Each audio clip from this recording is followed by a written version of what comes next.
Hi there, we're looking at Mark chapter 12, verse 13 to verse 17. Later, they sent some of the Pharisees and Herodians to Jesus to catch him in his words. They came to him and said, "Teacher, we know you are a man of integrity. You aren't swayed by men because you pay no attention to who they are. But you teach the way of God in accordance with the truth. Is it right to pay taxes to Caesar or not? Should we pay or shouldn't we?" But Jesus knew their hypocrisy. "Why are you trying to trap me?" he asked. "Bring me a denarius and let me look at it." They brought the coin, and he asked them, "Whose portrait is this, and whose inscription?" "Caesar's," they replied. Then Jesus said to them, "Give to Caesar what is Caesar's, and to God what is God's." And they were amazed at him. I mean, this passage has the obvious bit, which we'll get to, but just as I was reading it again, I saw this bit about what the Pharisees say to Jesus when they come to trick him. But there's truth in their accusation. They say, "Teacher, we know you are a man of integrity. You aren't swayed by men because you pay no attention to who they are." You aren't swayed by men because you pay no attention to who they are. But you teach the way of God in accordance with the truth. Do you pay attention to men in accordance to who they are?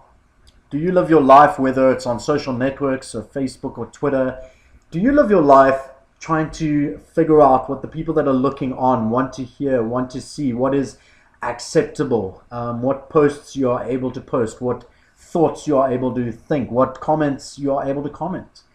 And I know social media has obviously become a huge thing in the last number of years, and people are starting to have to be very careful in terms of what they say and do and what pictures they put up, because new prospective job opportunities are trolling Facebook to find out those drunk pictures you posted, and to see what kind of person you are, what kind of things you say, what kind of comments you do. And so a lot of people, I know somebody who created a whole new account with a new fake name person just so he can be himself, because he knew that his job would be checking out his Facebook. And so that becomes very interesting.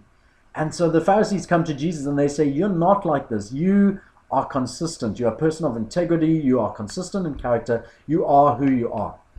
One of the important things about that is that Jesus didn't speak the same way to people around him. He spoke one way to the Pharisees. He spoke a different way to the crowds. He spoke a different way to his disciples. And so he changed or altered his manner or his style or how he was depending on who he was with. Does that mean he was or lacked integrity? No, it doesn't. It means like his personness, his Jesusness, his Godness, his manness, that remained the same. So his character stayed the same in those different situations. But he realized that in an intimate group with his close friends, that there was a different way to speak. You've got a different level of intimacy that develops there. And so we shouldn't be quick to confuse those things. We can speak differently. We can have a different manner. We can have a different style. Certain times you'll wear a suit. Certain times you'll be in your casual clothes. And so that can change. But your heart, your integrity, your person, your character, the statements you make, are you the same person in every situation? Because that is so important, and it's a place where the church has gotten it horribly wrong so much, or so many people in the church. This is my Facebook persona. This is my persona in front of my non-Christian friends. This is who I am with my Christian friends. And again, like with our non-Christian friends, we're not necessarily going to have full-on conversations about a great worship experience or about things you feel God is saying to you. Hopefully there are opportunities where you get to share that stuff, but it's not necessarily going to be the stuff of your conversation. But are you pretending to be something you're not? Are you shying away? What did you do on the weekend? Are you not mentioning church? Are you not able to say, "Wow, I had this amazing experience. Somebody prophesied into my life. It was insane." Are you scared of those things because you care what people think? There's a great Dr. Seuss quote, which I didn't look up, so I'll probably get it wrong. But it says, "Be who you are and say what you're going to say. Because those who mind don't matter, and those who matter don't mind." Something like that. But the second part is the important part. Those who mind don't matter, and those who matter don't mind. The people that know you, the people that really care, the people you want in your life, just be genuine with them. Because when you show brokenness, when you show weakness, when you show insecurity, when you show that you get things wrong, if you're honest about that stuff, those are people that have got your back. Those are people that will be praying for you. Those are people that will be alongside you. Those are the people that will hold up your arms, that will strengthen you, that will empower you. You need to be honest. You need to be real with them.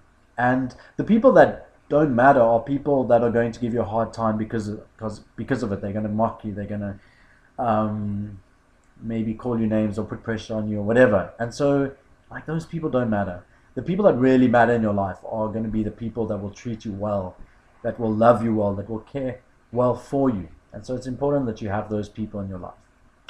So let's move on to the main part of this passage is the trick. And Jesus says, like, pull out a coin. Whose image is on the coin? And they say Caesar's. And he's like, well, give to Caesar what is Caesar's. Give to God what is God's. What does that mean? I think a lot of people have different interpretations of it, but the way I see it is, like, the coin has Caesar's name on it, so it's Caesar's, so give it to Caesar.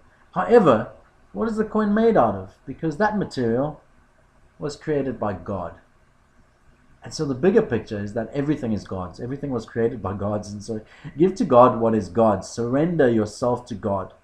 And this links in tightly with you can't serve God and money. You can't serve God and Caesar, because the way Caesar was set up was to be God. The emperor was set up as a god. People worshipped him. His image was all over the place, and it was idol worship. And so I think that's what Jesus is subtly saying. Give to the government what you need to. Give to the sky what you need to. But realize that it's all God's, and that if you've pledged allegiance to God, that actually everything you have, everything you are, your words, your time, your money, your stuff, that is all God's. And so let His voice be the highest voice of authority in your life. If there's ever a clash between God's law and man's law, God's law wins. Give to Caesar what is Caesar's, but give to God what is God's. P.S. Everything is God's.